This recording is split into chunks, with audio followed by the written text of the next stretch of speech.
Pourriez-vous présenter votre service, les méthodes qui y sont employées et les résultats que vous y avez obtenus ces dernières années? Écoutez, Garches, c'est la suite quand même des autres. Donc, Garches a été théoriquement le couronnement d'un travail et d'une reconnaissance par les autorités ministérielles en particulier. Et donc, on nous a créé un joli petit service en 2004 les travaux ont duré 2 ans et beaucoup de millions d'euros dépensés d'ailleurs. L'argent public qui maintenant devrait tomber à la poubelle, j'imagine, et si ça ferme. Donc c'est quand même des questions à se poser, mais en fait c'est sur un travail d'une trentaine d'années d'une équipe médico-chirurgicale et puis avec quand même un réseau très, très développé de collaborateurs, de collègues en radiologie, en imagerie médicale, etc. Et en chirurgie d'autres types que la chirurgie orthopédique, des chirurgiens thoraciques, des chirurgiens abdominaux, etc. Donc c'est quand même tout un réseau de gens qui travaillent depuis 30 ans avec des techniques pointues, mais qui tiennent compte des progrès acquis de la science, c'est-à-dire quand il y a des schémas de traitement qui marchent, on appelait ça des protocoles à l'époque, des protocoles de traitement qui marchent, on considère qu'il faut les utiliser avant d'essayer d'entrer les gens dans les essais thérapeutiques. Alors que le cancer est de loin la première cause de mortalité en France, comment est-il possible qu'un établissement tel que le vôtre, avec des résultats aussi positifs, puisse être menacé de fermeture ? Le fait qu'on veuille fermer n'est pas en rapport avec l'offre de soins totale, puisqu'il y a quand même pas mal de services qui ont un peu de mal à remplir et de services vides. Donc, si vous voulez, des lits, si le ministère joue sur des lits d'oncologie pédiatrique, il y en a assez en France et il y en a assez en Ile-de-France, il peut avoir raison. Le problème, c'est qu'est-ce qu'on fait dans ces lits ?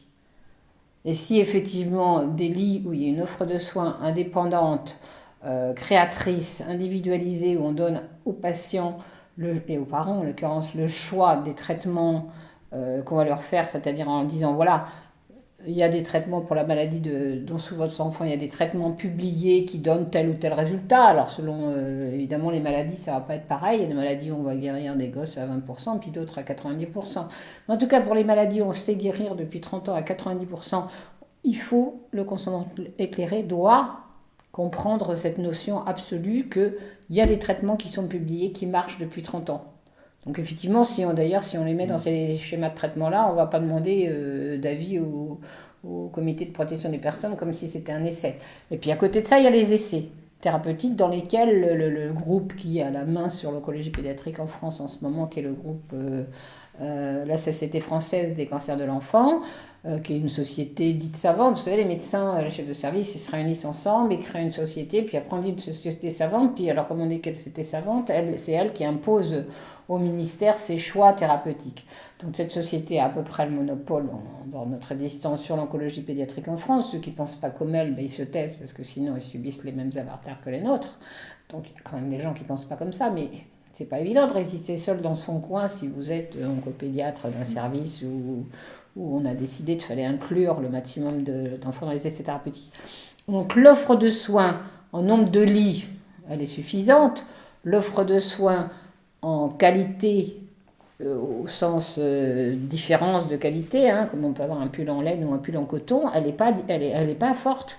Il n'y a effectivement que nous qui représentons une certaine spécialisation de l'individualisation des traitements des cancers depuis une quarantaine d'années. Et là, on n'a que 10 lits. Et là, c'est vraiment trop peu, évidemment. Et en plus, on veut nous faire disparaître parce qu'en ce moment, on veut imposer un monopole du traitement des cancers en France, de l'enfant et maintenant de plus en plus de l'adulte aussi, pour rentrer un maximum de gens dans les essais thérapeutiques. C'est clairement dit, et par la Société française des cancers de l'enfant devant les sénateurs en 2000, par Madame le professeur Sommelet, qui était la présidente à l'époque de la Société française des cancers de l'enfant. C'est clairement dit par l'INCa, les gens n'ont qu'à aller voir le site de l'Institut national du cancer, et de voir qu'un des objectifs majeurs de l'Institut national du cancer, qui ont été d'ailleurs confirmés par le plan cancer 2014 présenté par le président Hollande, un des objectifs majeurs est de rentrer un maximum de gens dans les essais thérapeutiques. Donc on passe du soin à la recherche, on passe du traitement individuel au traitement collectif. Et la base de la bagarre, elle est celle-là. Est-ce qu'on a le droit de rentrer les gens d'emblée dans les essais thérapeutiques en première main quand ils arrivent, ou est-ce que ces gens-là n'ont pas le droit de profiter des progrès acquis de la science, car on sait bien que les essais thérapeutiques, de toute façon, ne vont pas créer de nouvelles idées. Les essais thérapeutiques sur des populations assez larges sont surtout là pour vérifier que des idées mises au point par d'autres gens ailleurs dont nous pouvions être à l'époque où on avait encore le droit de faire des choses, vérifier que ces idées sont bonnes. Donc des essais thérapeutiques ne naissent jamais de nouvelles idées. Dans le meilleur des cas, elles vérifient des idées que d'autres ont déjà mis plus ou moins en œuvre dans d'autres pays ou même dans notre pays. Et ça, c'est très important parce qu'on nous dit toujours il faut des essais thérapeutiques pour progresser. C'est pas vrai.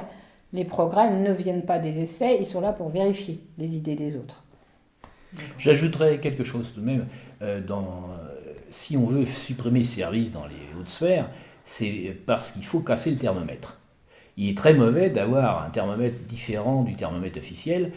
Si on nous dit que tout va bien, il faut que tout le monde dise tout va bien. Et de même manière, si on dit on ne peut pas guérir les ostéosarcomes à plus de 60%, ce qui sont les chiffres actuellement admis dans tous les essais thérapeutiques, on plafonne depuis 20 ans aux alentours de 60, certains vont jusqu'à 70, ils ne vont pas au-dessus. Je rappelle que 20 ans avant, Rosen guérissait déjà plus de 80% des malades, et que nous guérissons 90%. Donc nous sommes devenus intolérables parce que nous avons des chiffres supérieurs à ceux des autres. Bien entendu, une des arguments principaux, c'est ils n'ont jamais écrit, il suffit d'aller sur le site et il y a 500 références, ils font de la médecine bizarre. En fait, nous appliquons des recettes, entre guillemets, ce qu'on appelle des protocoles en médecine, qui ont été mis au point il y a 30 ans. Et qui, déjà, il y a 30 ans, donnaient de 82% émanent de notre ami Rosen. On les a un petit peu raffinés, on a gagné 10% par l'introduction de nouvelles drogues, par la pharmacocédique, par des détails. Mais le gros travail a été fait il y a 30 ans, et ce travail a été progressivement perdu.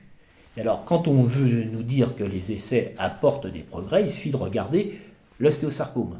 Depuis 20 ans, les progrès des essais, les chiffres de malades guéris par les essais diminuent.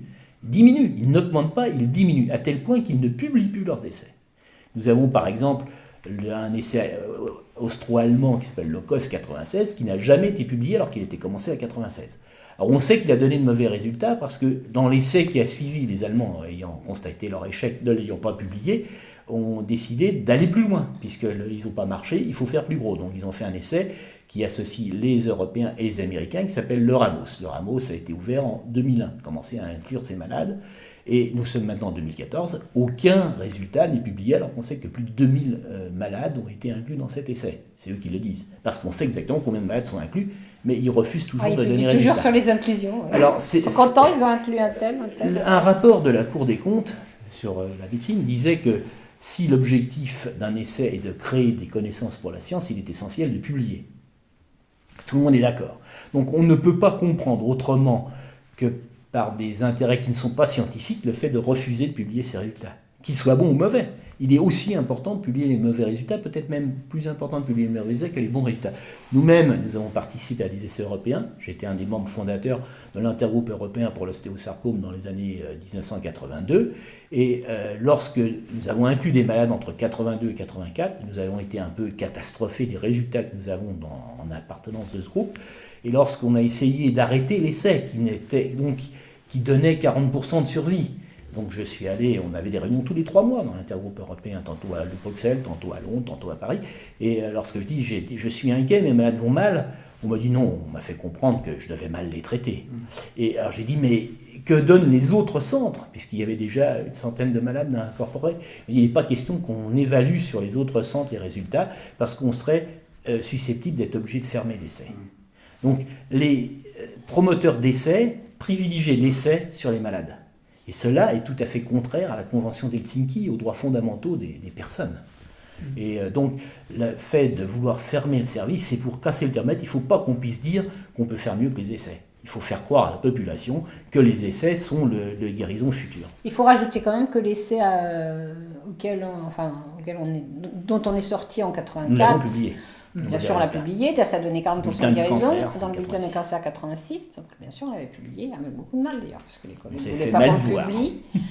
Mais c'est surtout que, comme ils ont continué, il y a eu 400 malades inclus, et à 10 ans, ils étaient effectivement à 40%.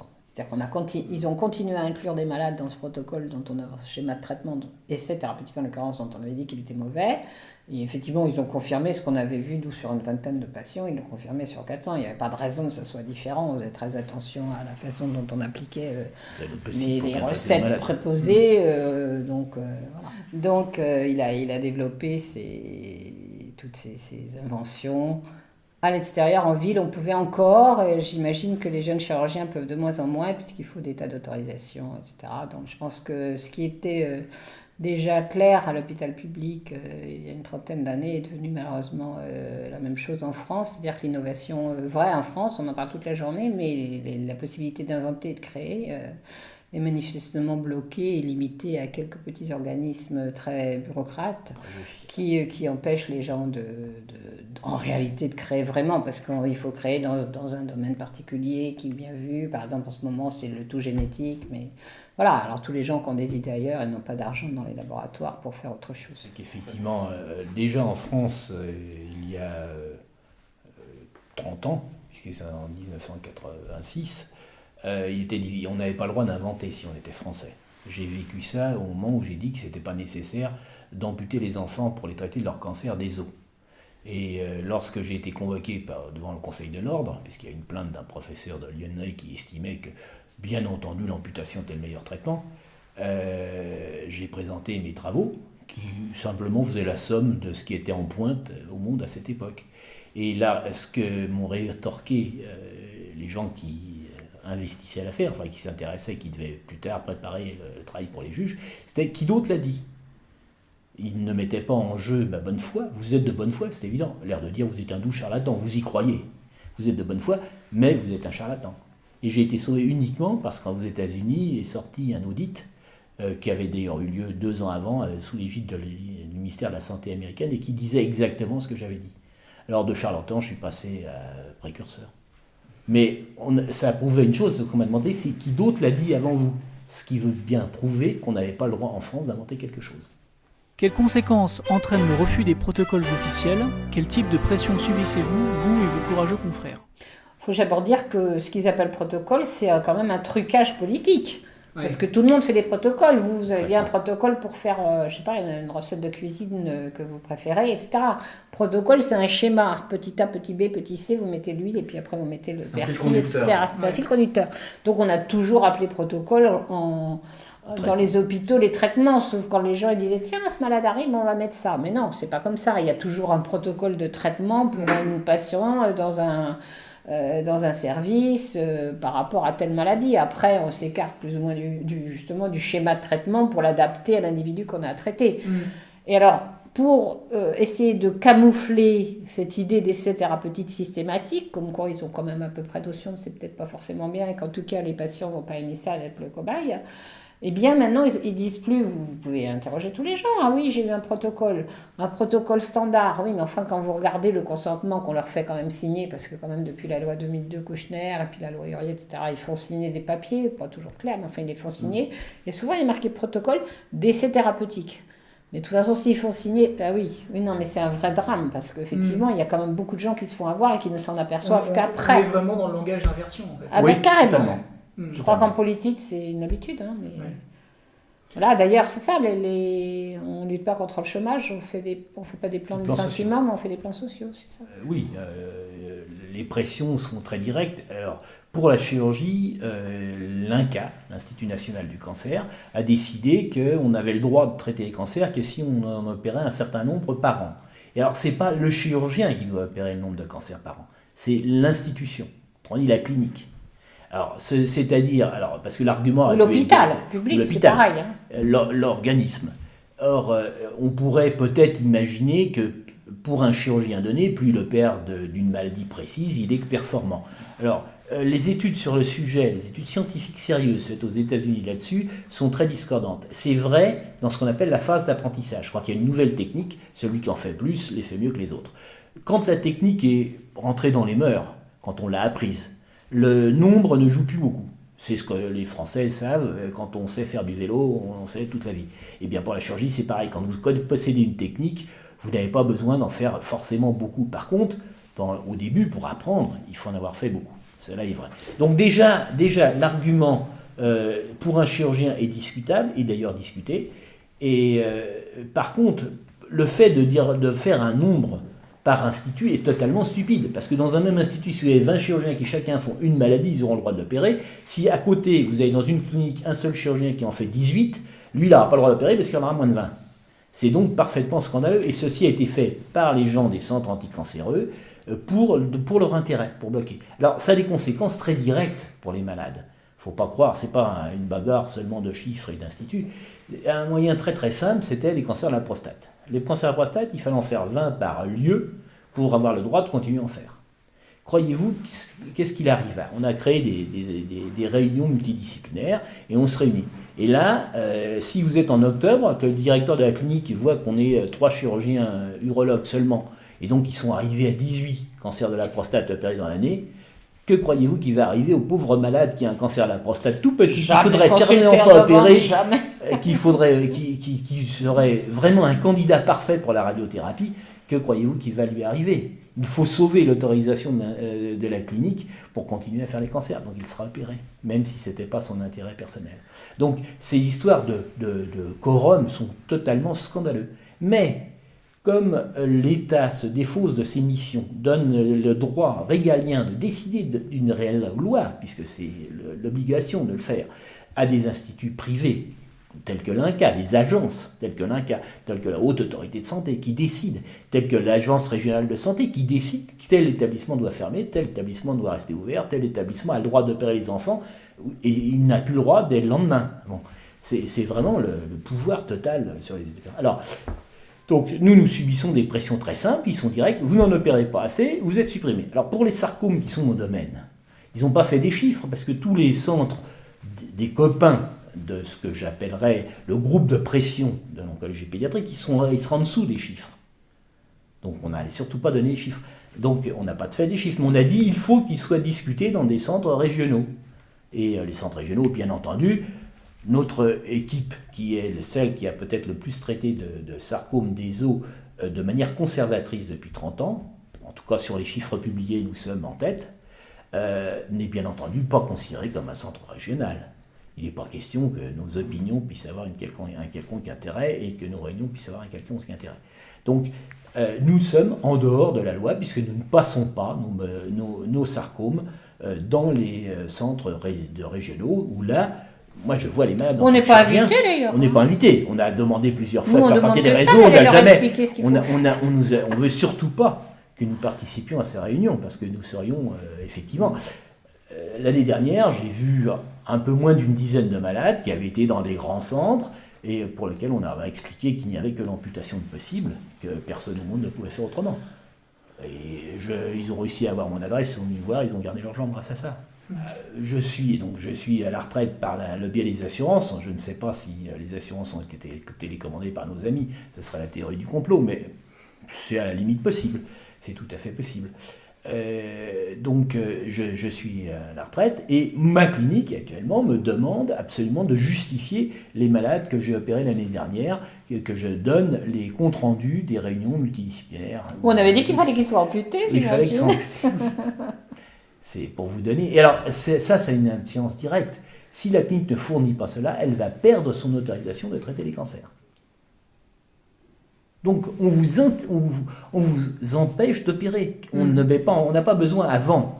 On vous interdisait de traiter si vous aviez des histoires médicales, s'il y avait des échecs, s'il y avait des scandales. C'était normal, puisque nous sommes responsables de nos actes.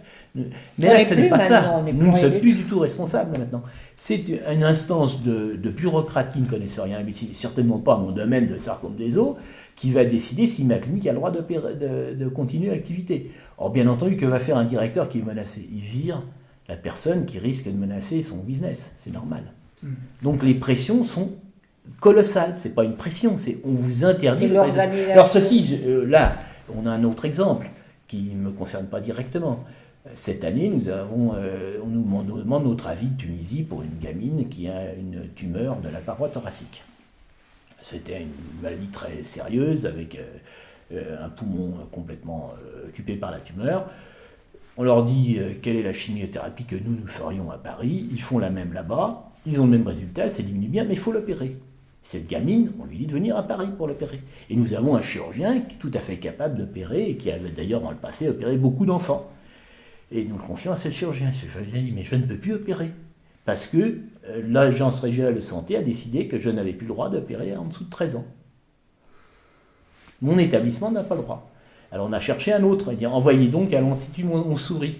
Mais l'Institut Montsouris aussi, on lui a retiré l'autorisation d'opérer les enfants. Alors qu'ils avaient fait, dans le passé, d'énormes interventions parfaitement réussies sur le sujet.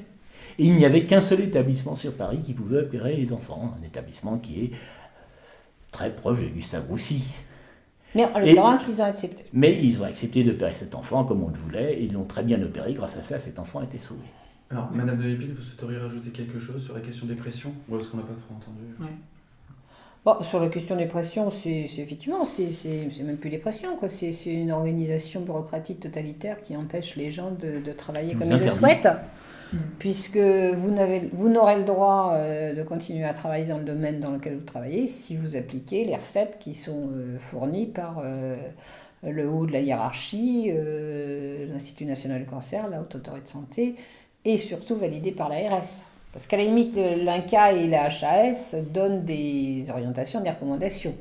Mais c'est l'ARS qui tranche, c'est l'Agence régionale de santé, le bras armé qui vous ferme ou qui vous laisse ouvert, c'est l'Agence régionale de santé et qui a tout pouvoir, y compris de ne pas respecter de ce que dit l'HAS ou l'INCa. Désinformation, conflit d'intérêts, secret médical et industriel, stratification administrative à échelle multiple, le fonctionnement opaque du monde médical échappe à la compréhension du citoyen. Si bien qu'il est impossible d'entrevoir les chaînes de responsabilité dans cette affaire. Pouvez-vous nous aider à y voir plus clair? Le problème de la médecine, c'est l'irruption de l'argent. C'est l'irruption de l'argent d'il y a 30 ans. Et cela est très lié à la mondialisation, car avant la mondialisation, les laboratoires pharmaceutiques avaient le pouvoir sur un pays. Ils avaient des bénéfices essentiellement sur un pays, leur pays d'origine. Et les bénéfices n'étaient pas, sont sans commune mesure avec les bénéfices qu'on peut espérer actuels avec le marché mondial. Ces bénéfices colossaux, il faut bien comprendre que l'activité des Big Pharma, on les appelle comme ça, les 7 grandes pharmacies, sont très importants et sont de l'ordre de 25% du chiffre d'affaires. Parmi ces 25% du chiffre d'affaires, 20%, donc 5% du chiffre d'affaires des laboratoires, est donné à ce qu'ils appellent recherche et développement. Ce qui pourrait paraître très sympathique si c'était de la recherche. Sauf que recherche et développement, c'est 80% de développement. Et le développement, c'est quoi? C'est la corruption. Alors la corruption peut être soft, c'est-à-dire que nous payons un congrès, nous aidons une société savante à se réunir, nous leur offrons des locaux, des logiciels, des ordinateurs. Nous les invitons à faire un essai thérapeutique sur cette molécule, qui par hasard est celle que nous voulons vendre plus tard, mais c'est pour faire avancer la science. Nous payons des chercheurs stagiaires pour aider le professeur qui en manque. Donc la corruption peut être soft, elle peut être aussi beaucoup plus directe. Nous vous offrons des actions dans notre société, ou à votre femme, ou à vos fils, ou un poste. Nous vous payons comme conseiller dans notre société. Et plus directement, vous êtes un homme politique, nous vous payons votre campagne, nous promettons que nous allons construire une usine ou un institut de recherche dans votre circonscription, donc vous aurez tant d'emplois, vous pouvez en faire partie. C'est arrivé à un ancien ministre du budget qui a fait Cahuzac, pour ne pas le citer. C'est comme ça une des raisons pour lesquelles il était élu dans sa circonscription. C'est la promesse d'un grand laboratoire. Donc ceci, c'est du courant. Et puis il y a la menace.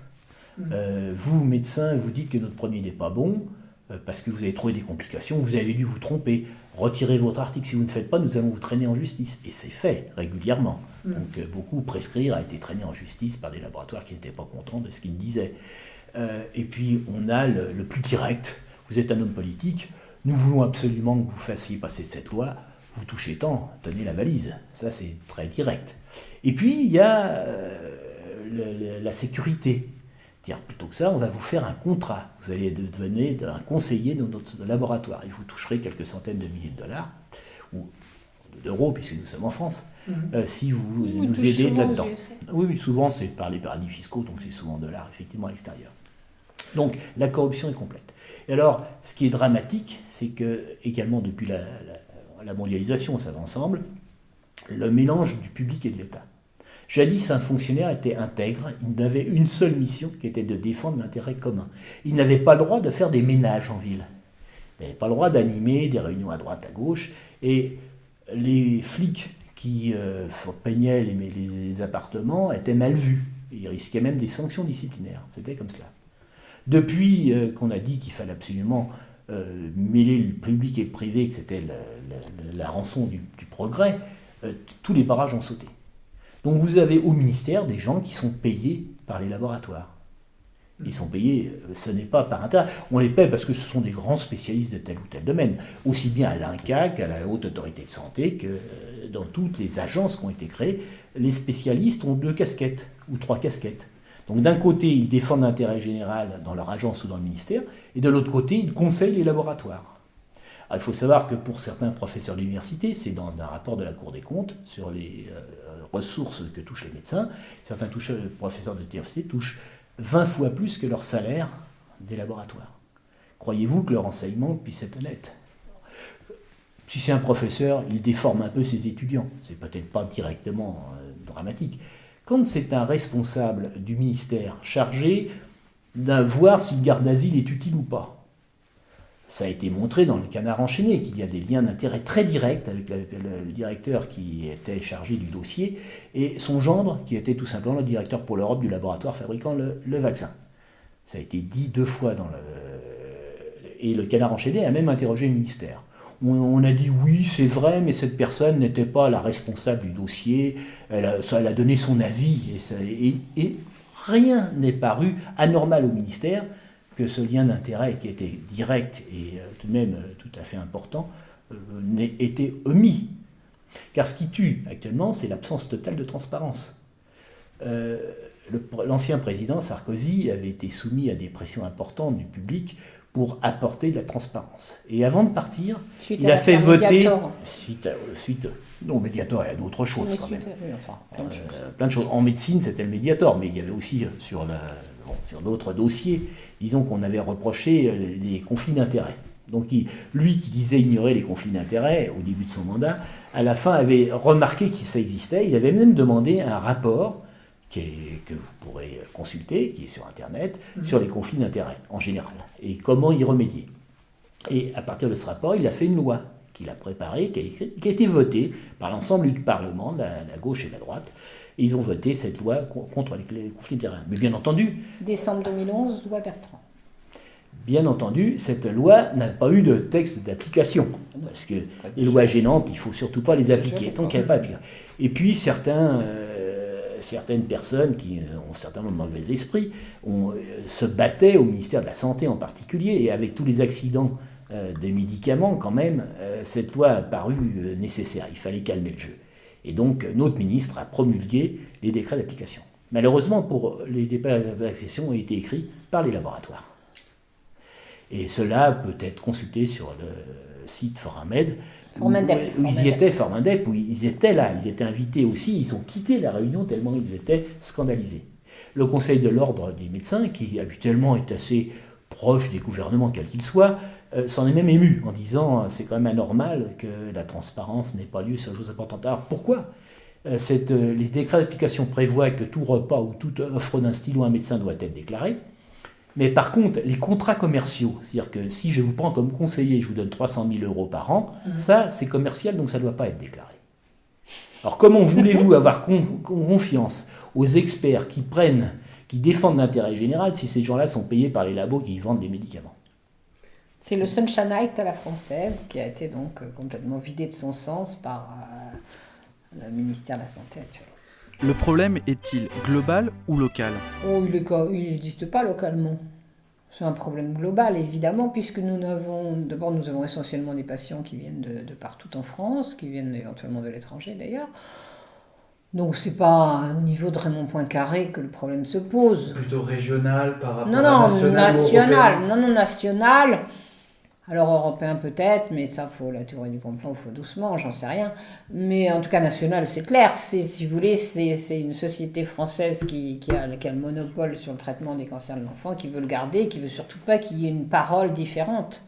Non seulement ils veulent pas qu'on traite des patients comme disait Gérard tout à l'heure, Il ne faut pas qu'on montre qu'il y ait des schémas de traitement qui donnent des résultats avec 20-30% de plus de chances de guérison que les essais thérapeutiques qu'on leur propose sous l'appellation fallacieuse de protocole.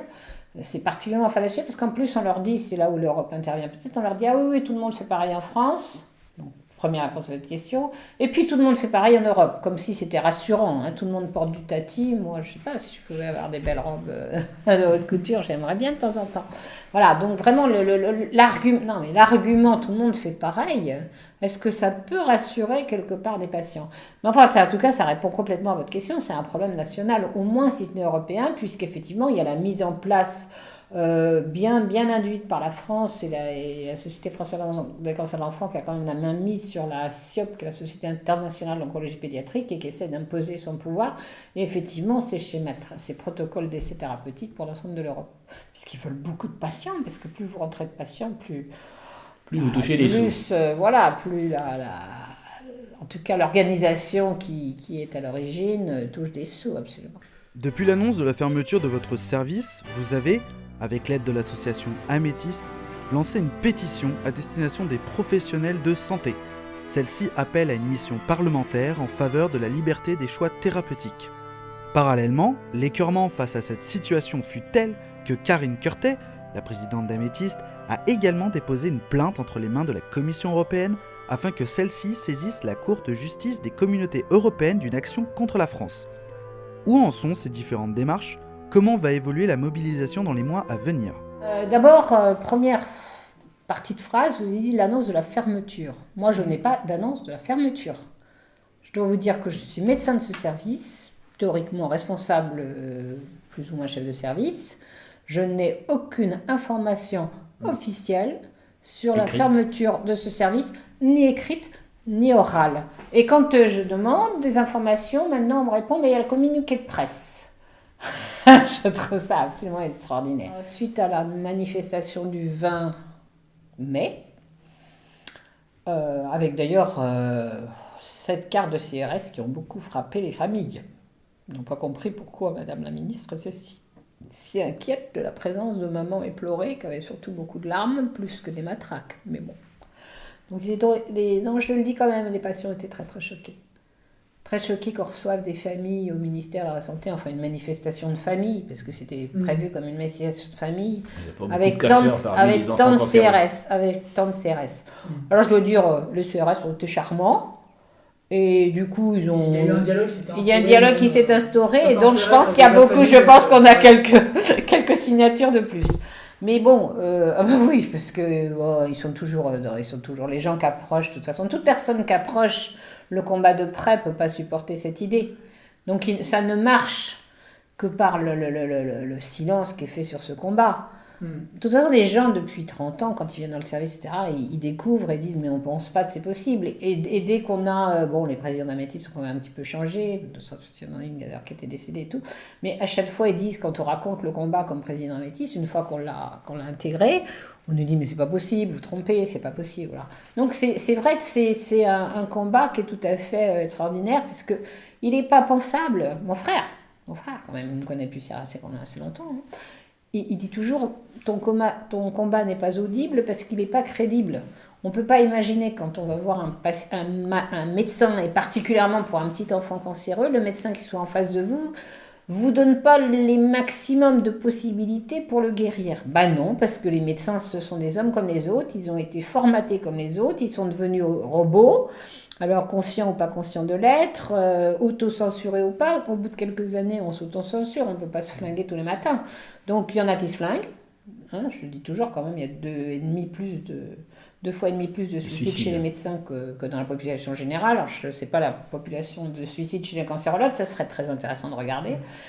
Mais bon. Soit en passant, d'ailleurs, on remarque qu'il y a justement une augmentation des suicides aussi dans d'autres domaines, comme chez les agriculteurs, par exemple. Bien sûr, et la police. Bien sûr. Moi, je pense que de façon globale, on va aussi avoir une augmentation. Là, on est dans les pourcentages, mais j'imagine qu'on va avoir une augmentation dans tous les domaines. Dans tous les domaines. Oui. Les architectes aussi, c'est. À partir du moment où on n'a plus le droit de décider, on n'a plus le droit de penser, on n'a plus le droit de parler, on n'a plus le droit de rien faire, qu'on voit des émissions, qu'on n'a plus le droit de c'est la sa vocation, quoi, sa vocation. Donc, à partir du moment où les gens gens sont contrariés complètement dans leur vie quotidienne, c'est normal qu'ils aillent de temps en temps au suicide. Au ministère, c'était un mardi, non Oui, c'était mardi. Monsieur Le Guen avait donc le sous-directeur chargé de l'offre de soins, ce charmant monsieur qui avait eu l'air d'écouter tout de même, etc. Et avait promis donc à Madame Curté, la présidente d'Améthyste, un début de réponse, en tout cas un petit commentaire le vendredi qui suivait.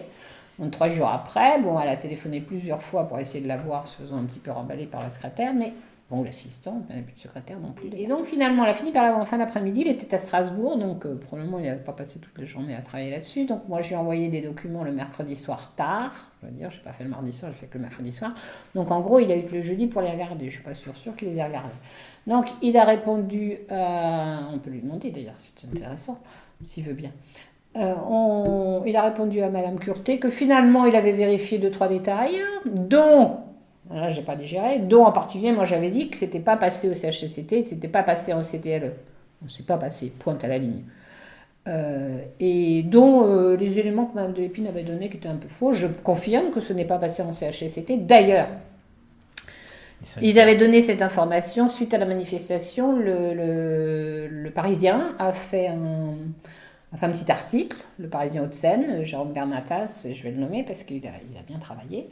Donc il avait mis ce que la paix lui a dit. C'était passé en CHSCT. Et quand j'ai vu ça dans l'article du Parisien, j'étais assez folle furieuse.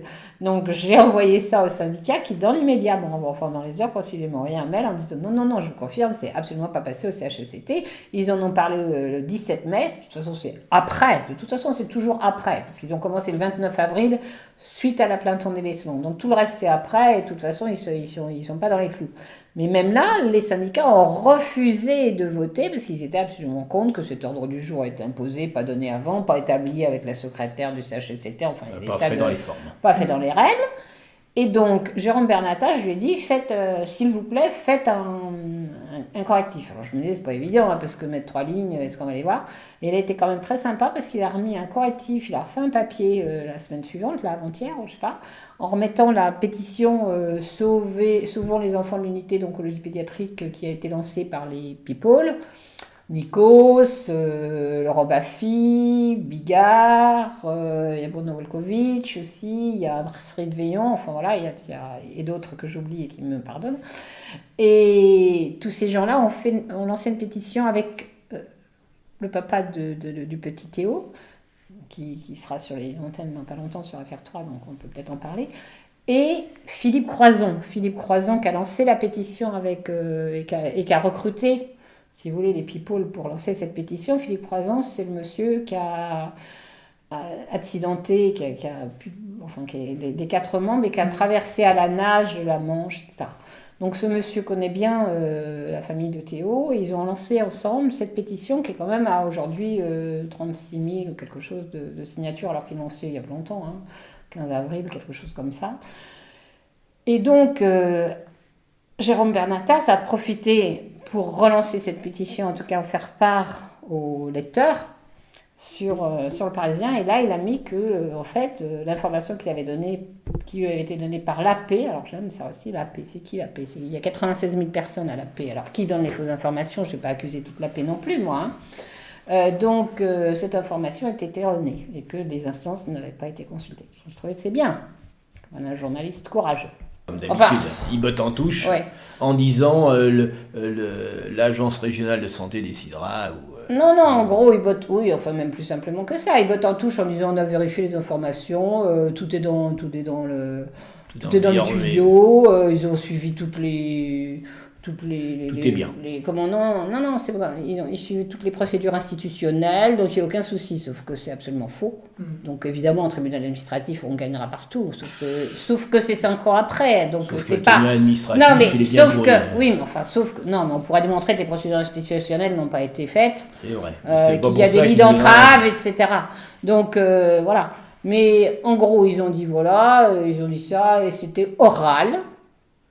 Donc par téléphone, toujours rien d'écrit. Donc Madame Curté a fait une jolie lettre en disant à la ministre, Madame, vous nous avez envoyé des gens pour nous écouter, vous aviez dit que ils étaient là pour donner ces informations au cabinet du ministre et que la ministre répondrait. Donc nous attendons la confirmation écrite de la ministre de cette décision. Et pas qu'elle botte en touche en disant c'est machin, c'est truc qui jugera. Donc nous avons, Mme Curté a envoyé une lettre à la ministre, que nous diffusons largement partout, et vous l'aurez bien sûr, en demandant sa réponse directe, qu'elle se mouille, grand Dieu, si elle veut que les enfants n'aient plus le choix d'entrer dans les essais thérapeutiques, et bien qu'elle le dise. Quel est le problème ? Qu'elle assume ses décisions. Comme dirait son Premier ministre. Justement, si elle assume, elle est responsable. Alors, c'est justement ça. Bah oui, mais elle est responsable. De toute façon, à son poste, elle est responsable. Donc, elle ne peut pas échapper à cette décision. Qu'elle l'écrive. Nous, on veut une décision écrite. Moi, je vous dis, je n'ai pas d'informations sur la fermeture, ni le transfert de ce service aujourd'hui. Je n'ai pas d'écrit. Elle doit écrire. C'est la même chose. Tant qu'elle n'aura pas écrit, on ne croit pas. De quelle façon les internautes peuvent-ils vous apporter leur soutien ? Une chose simple pour eux, c'est de signer la pétition. C'est le premier pas. Pour le reste, je n'en sais pas. Oh ben moi, je crois que c'est faire diffuser au maximum l'information. Parce qu'à partir du moment... Moi, je crois qu'il est simple. Bon, effectivement, les gens ne vont pas forcément lire des kilos de papier, mais il est simple de dire actuellement, l'Institut national du cancer dit qu'il faut rentrer les enfants dans les essais thérapeutiques. L'ARS ferme les services qui n'acceptent pas ça. Point.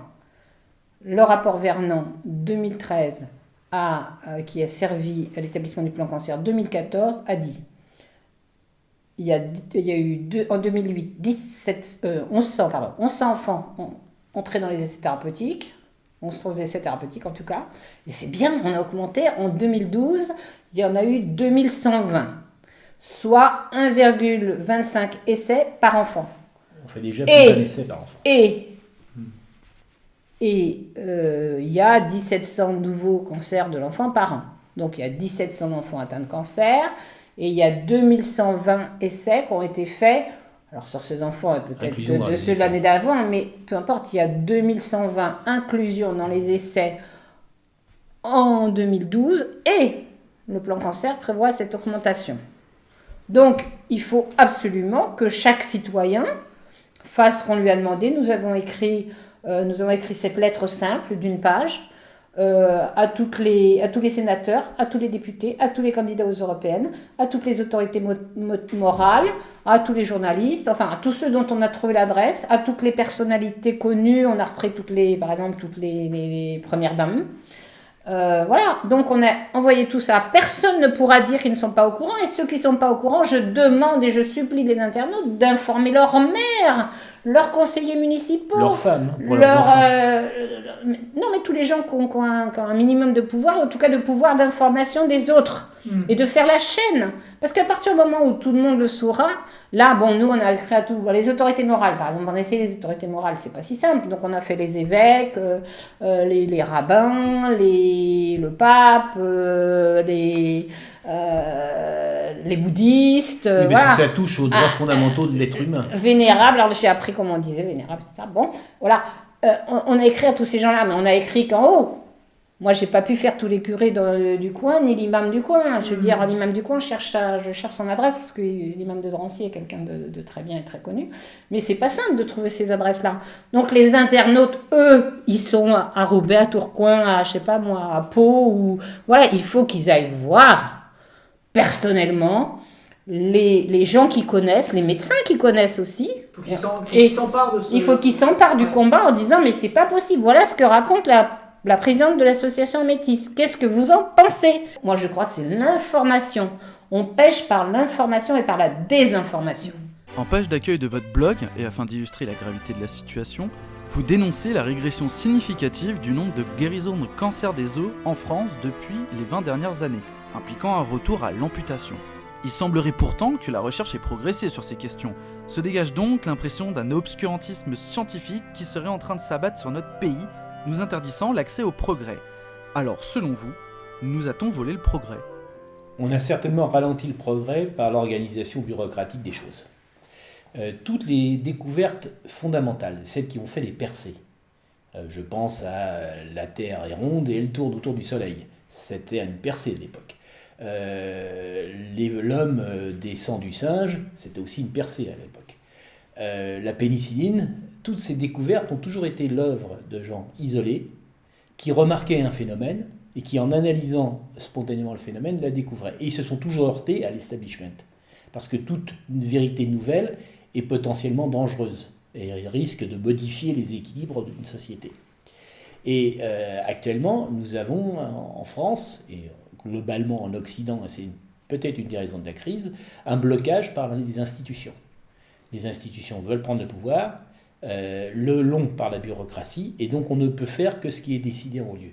Or, sans liberté, il n'y a aucun progrès. On a eu l'exemple de l'URSS, ils ont complété à partir du moment où la bureaucratie a pris tous les pouvoirs, plus aucun progrès technique n'a pu se faire. Et ils ont perdu la guerre des étoiles parce qu'ils ne pouvaient pas suivre le progrès technique. Et actuellement en France, nous imposons une bureaucratie qui stérilise effectivement la recherche. Donc lorsqu'on nous parle de recherche, ça ne m'intéresse pas, parce que ce n'est pas des chercheurs, c'est des trouveurs.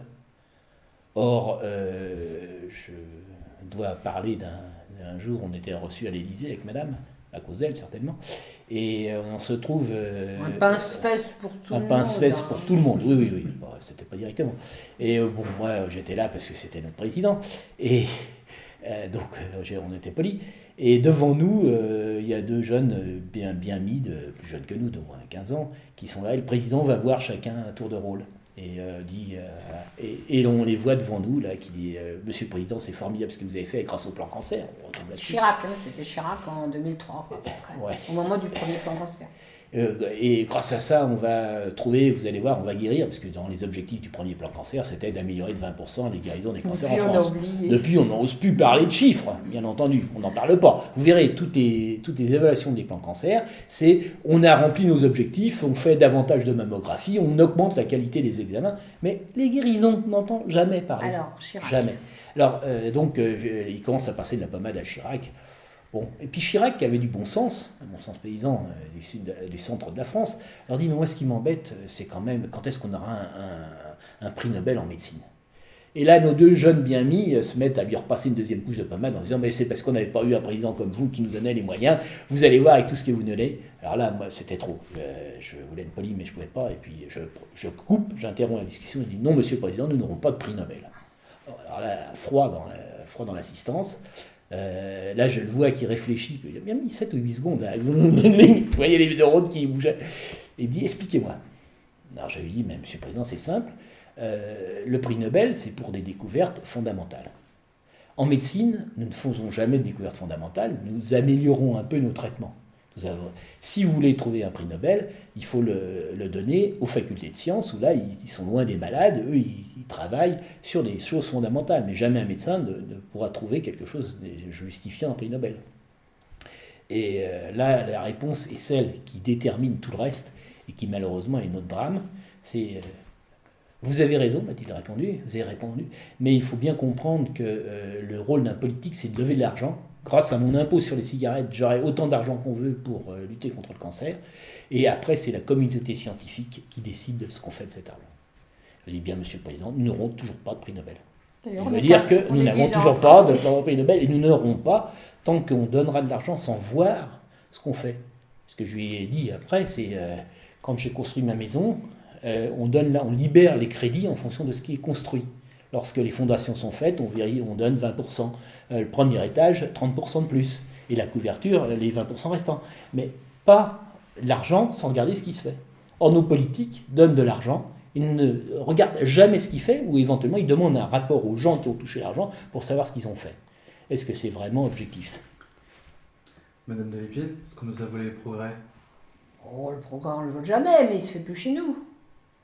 Je veux dire, pour l'instant, on est un pays en régression, l'Occident peut-être globalement, et manifestement, il y a des gens dans d'autres pays, il y a de la jeunesse, je ne sais pas, en Chine, en Inde ou je ne sais où, mais des gens, des pays qui émergent et qui ne sont pas complètement stérilisés par leur bureaucratie. Donc c'est le propre même de la vie d'avoir une jeunesse, et puis dans la vieillesse de l'Europe, en tout cas clairement. Lorsque l'on évoque la question du cancer, on pense notamment au blocage des travaux de célèbres médecins et chercheurs tels que Beljanski, Gernès ou Verne.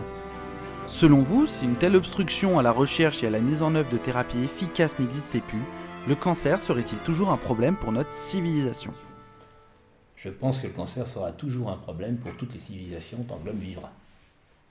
La vie est quelque chose de tout à fait dangereux. Vivre, c'est dangereux. C'est sexuellement transmissible et c'est toujours mortel. Malheureusement, on a un peu tendance à l'oublier. Maintenant, on ne doit pas vieillir, on doit rester jeune, beau, riche et en bonne santé.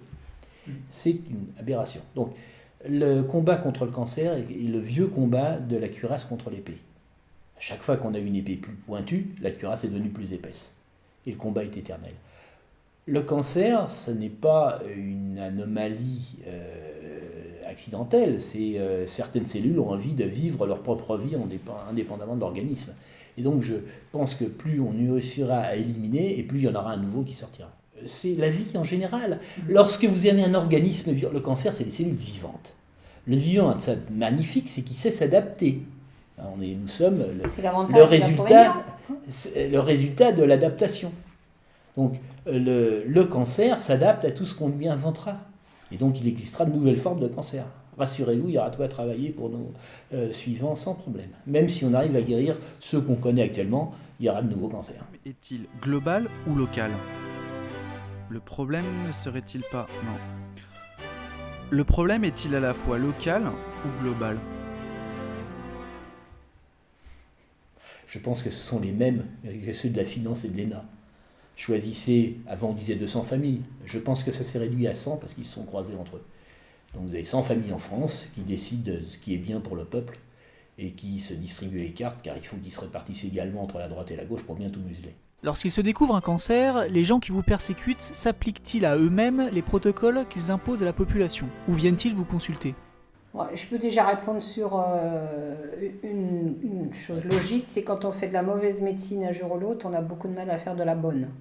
Donc la médecine à deux vitesses, moi j'y crois pas, je crois à la médecine à deux vitesses au sens de l'hôtellerie. Ouais, si vous êtes dans un bel hôpital, si vous êtes l'émir de je ne sais qui, là on va vous faire un étage pour vous, repeint avec des douchettes à Ambroise Paré, c'était sur le Canard enchaîné de la semaine dernière. Je veux dire, on fait pas de la bonne médecine un jour sur 10, ça c'est pas vrai, on donne meilleures conditions, on écoute un peu plus, mais si on n'a plus l'habitude d'écouter les malades, on n'écoute pas non plus. Tout ça, c'est pas vrai. Alors par contre, effectivement, quand il y a quelques temps encore, mais je pense que c'est plus vrai, parce que comme on nous oblige vraiment à faire les protocoles, les essais thérapeutiques, les endroits un petit peu cachés, si j'ose dire, où les gens faisaient de la chimiothérapie comme dans les cliniques de ville. Moi, il était connu, enfin il y a quand même beaucoup de gens d'associations en particulier qui me racontaient qu'il y avait des patrons, quand ils avaient des amis ou des enfants enfin, qui avaient des cancers, en particulier des maladies que nous on sait bien guérir dans notre équipe, ils utilisaient nos schémas thérapeutiques dans la clinique d'à côté pour ces patients-là.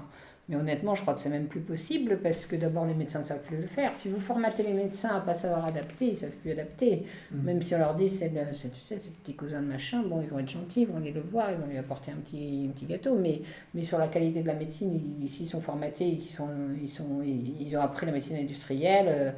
Je veux dire, moi, je ne sais pas, si vous avez acheté des barquettes au Monoprix pendant des années, vous ne savez pas faire un bon plein de la bonne cuisine parce que c'est machin qui va venir vous voir. Ou là, je ne sais pas, moi, les beaux-parents de votre femme, votre fiancé, j'en sais rien, mais vous ne saurez pas faire la cuisine si vous n'avez pas appris. Donc, je crois que vraiment, il faut que les gens se rendent compte que ce n'est pas vrai. Il n'y a pas de médecine à vitesse au niveau de la qualité, au niveau de l'accueil, sûrement. Alors, bon. Encore une fois, il y a une vingtaine d'années, il y avait encore des petits îlots. Je sais que Gérard avait quand même récupéré des patients de haute famille, on va dire, pour pas qu'ils soient amputés. Pour pas qu'ils soient amputés, parce qu'on savait qu'il existait, qu'il n'amputait pas. Mais il y a combien de gens qui vont plus amputer d'ici 5 ou 6 ans ? Parce que là, les jeunes, ça ne les intéresse pas, c'est des interventions lourdes, à risque, donc maintenant ils amputent. Alors il y a sûrement encore quelques vieux médecins qui savent ne pas amputer, qui sont encore en état de travailler, mais il n'y en a pas beaucoup, hein.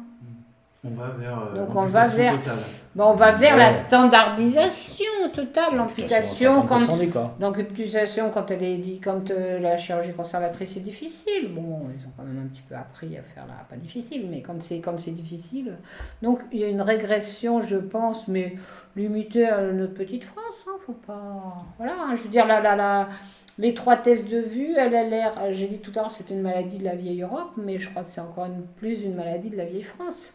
Parce que quand même, il y a encore en Allemagne ou ailleurs une espèce de liberté de soigner. Alors, il faut faire très attention parce que j'ai quand même pas l'impression que ça soit tout à fait vrai sur la médecine académique. C'est-à-dire que je crois qu'ils sont de plus en plus bloqués aussi sur la médecine hospitalière, académique, enfin le type de médecine qu'on fait. Mais enfin, ils ont quand même, eux, le droit de faire de l'hyperthermie, de faire je sais pas quoi, toutes les méthodes alternatives que je connais pas et dont les patients sont contents d'avoir la possibilité d'en profiter. Ils n'ont pas la bureaucratie qui vont voir dans les cliniques ce qui est fait, ce qui est le cas actuellement. Puisqu'actuellement, l'ARS vient enquêter, tire au sort des dossiers, regarde ce qui a été fait, il dit attention, ça n'a pas suivi les ordres, les oukases de l'Institut national du cancer. Alors, juste une anecdote, c'est que finalement, pour ceux qui croient en Dieu, la justice de Dieu touche tous les hommes. Il y a donc une vingtaine d'années, je tairai le nom, quelqu'un d'important, puisqu'elle devait être ministre de la Santé, est venu me consulter en forçant un peu ma porte. Bon. Je lui dis qu'elle a telle maladie, elle ne me croit pas. Finalement, la maladie était bien là, comme je lui avais dit, et donc je l'opère. Et après, elle était un peu inquiète. Elle était inquiète. Bon, ça se passe bien, elle est contente, et puis elle demande comment me remercier. Et puis elle dit j'étais très inquiète parce que vos opinions politiques étaient différentes des miennes et je craignais que vous ratiez mon intervention. Elle s'était renseignée par les services adéquats. Et je lui ai répondu cette phrase qui l'a choquée profondément, mais c'était celle, mais madame, je vous promets que je vous ai traité aussi bien que l'épicier algérien de mon quartier. Car le serment d'Hippocrate nous enjoint de traiter tout homme, quel qu'il soit, dans la même condition.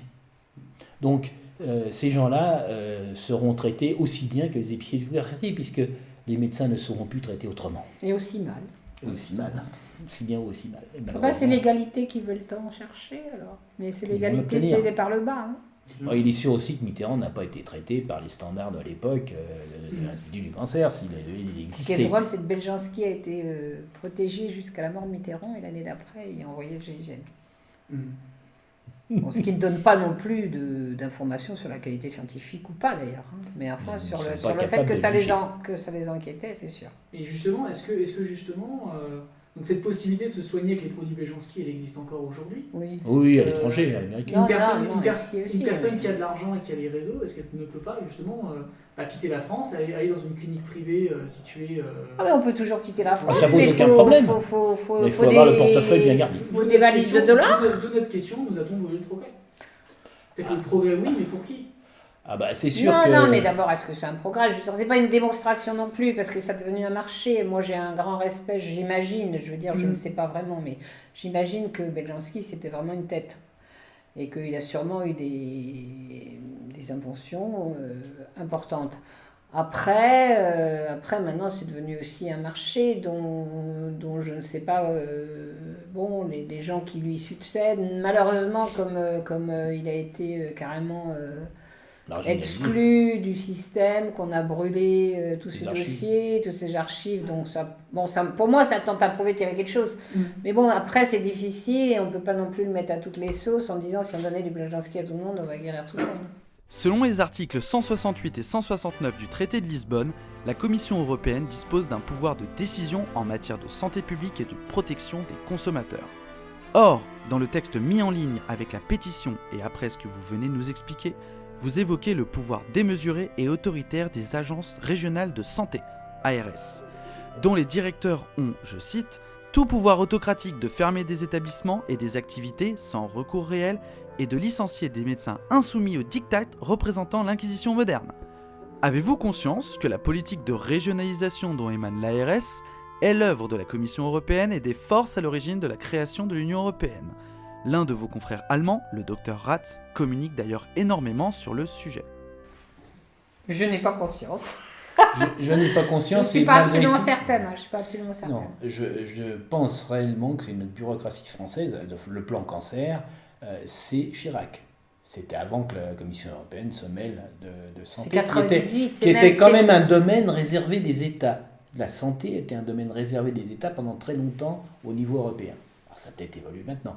Mais en tout cas, le plan cancer, le début date de l'époque où la Commission européenne n'avait rien à voir là-dedans. Ça date de 98-99, c'est sous Jospin que ça a commencé. La première réunion, elle a eu lieu en 2000. Et alors, il y avait Jospin et Chirac qui devaient être plus ou moins, il devait y avoir un président et l'autre qui était là. Donc, les deux, on voulait dire CTE. Donc il y a eu un premier plan cancer lancé en fait en 2000. Mais Et il a conçu. été donc conçu sous 98. Kouchner, d'accord, conçu depuis 98. Et c'est Chirac qui l'a repris en 2003, et celui-là il est numéroté premier plan cancer, je ne sais pas pourquoi, ils ne tiennent pas compte de l'autre. J'imagine que c'est parce que Chirac a voulu avoir l'air de l'avoir après. C'est un problème, c'est juste après en plus l'histoire du Le Pen, machin, donc Chirac il voulait quand même avoir une espèce de légitimité autre que d'avoir juste été élu.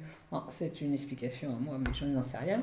Moi, toujours est-il que le plan cancer, il a été conçu fabriqué par Thierry Philippe, qui était le président de la Fédération nationale des centres contre le cancer, Claude Mélin, qui était le président de la Fédération des oncologues, parisien, un type sympa par ailleurs, donc c'est comme ça, et puis un troisième maître, dont j'oublie toujours le nom, qui était le président de la Fédération nationale des centres privés de cancérologie.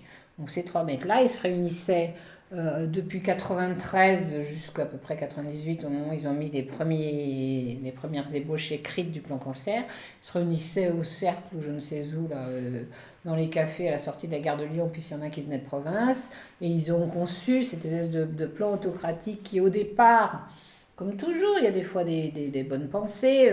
Par exemple, Thierry Philippe, qui était patron du centre Léon Bérard à Lyon, disait au quatrième, alors je dis les étages, c'est pas ce qu'il a écrit, les étages, j'en sais rien, mais au quatrième, les lymphomes, ils ont 20% de guérison, et au cinquième, ils ont 70% de guérison. Ça ne peut pas continuer comme ça. Sur ce détail, il n'avait pas tort. Sauf qu'après, on impose à tout le monde de faire pareil, et on comprendra éventuellement peut-être le protocole qui faisait 20%. Mais parce que par la standardisation, etc., pourquoi pas, je veux dire, peut-être pas, mais pourquoi pas. Donc ça a été vraiment conçu en France, et puis on a quand même l'ENA en France, qui n'ont pas partout. La fédéralisation en Allemagne, pourquoi en Allemagne, moi j'envoie des patients en Allemagne pour faire de l'hyperthermie, j'arrive même à les faire rembourser par la sécurité sociale française. Pourquoi, je veux dire, moi demain je veux aller travailler en Allemagne, faire de l'homéopathie en Allemagne, je vais m'installer, je vais pas avoir d'ennui. Donc honnêtement, cette espèce de rigidification outrance de la France, qui est quand même liée à l'ENA, hein, j'entends encore, je ne sais pas qui disait, il faut commencer par supprimer l'ENA. Oui, parce que l'ENA et puis toutes ces... Bah oui, non, mais ils se partagent le pouvoir. Hein. Toi, tu es socialiste, l'année prochaine, tu seras UMP, l'année prochaine, tu seras machin. Enfin, ils nous racontent tous, ils sont tous copains. Enfin, bon, puis on te mettra à la tête c'est quand même vraiment classique. Je crois vraiment qu'il y a quand même un phénomène bureaucratique français qui utilise l'Europe quand ça l'arrange. Hein, c'est la Commission européenne, c'est pas nous, c'est moi, c'est l'autre.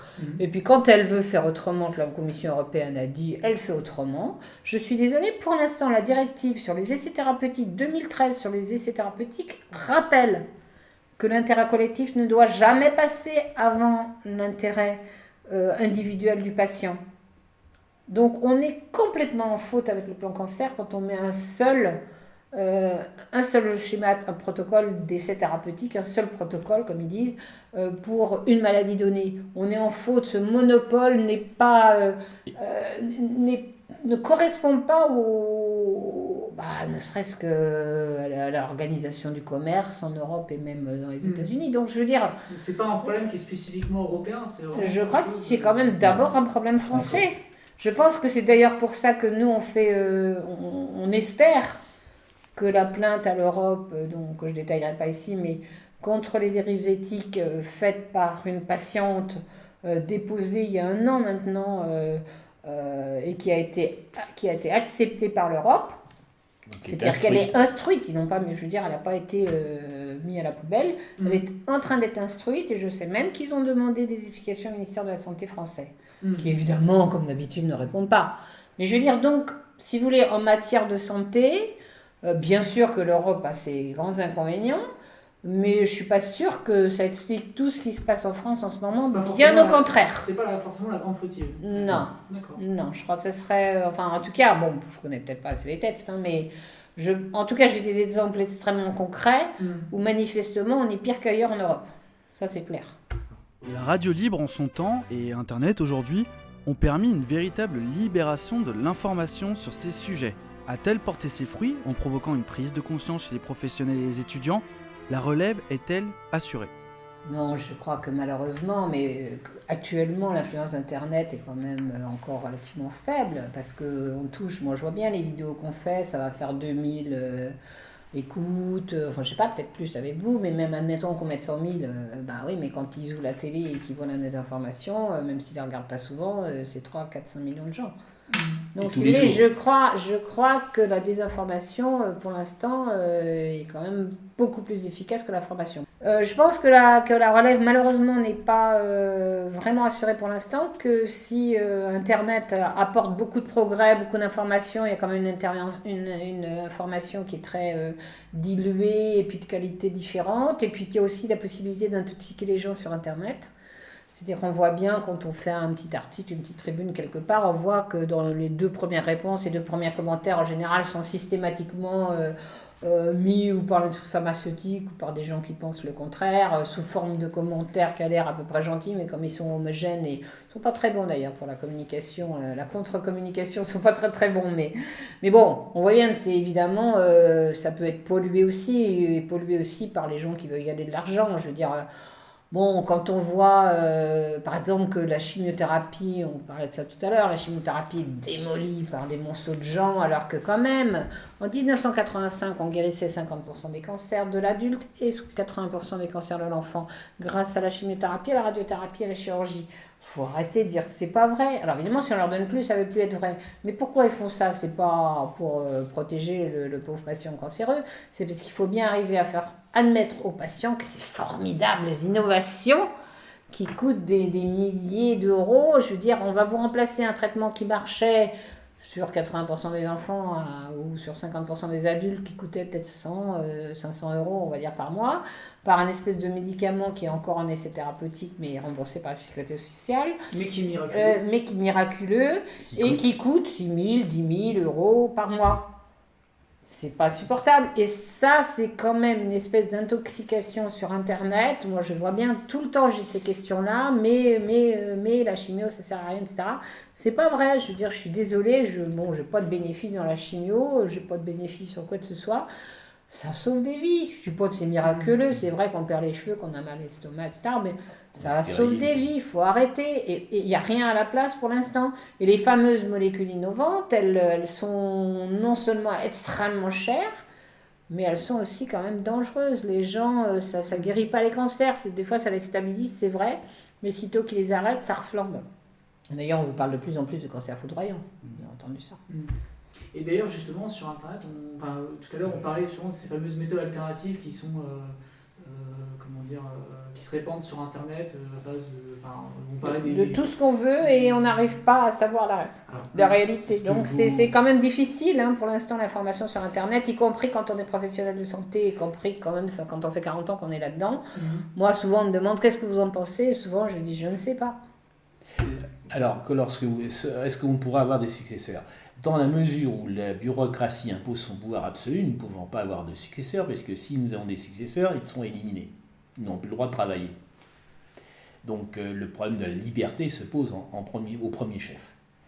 Quant à l'intoxication par Internet, il y a un moyen simple de savoir les informations qui sont douteuses ou pas, c'est est-ce qu'on va vous demander des sous ou pas.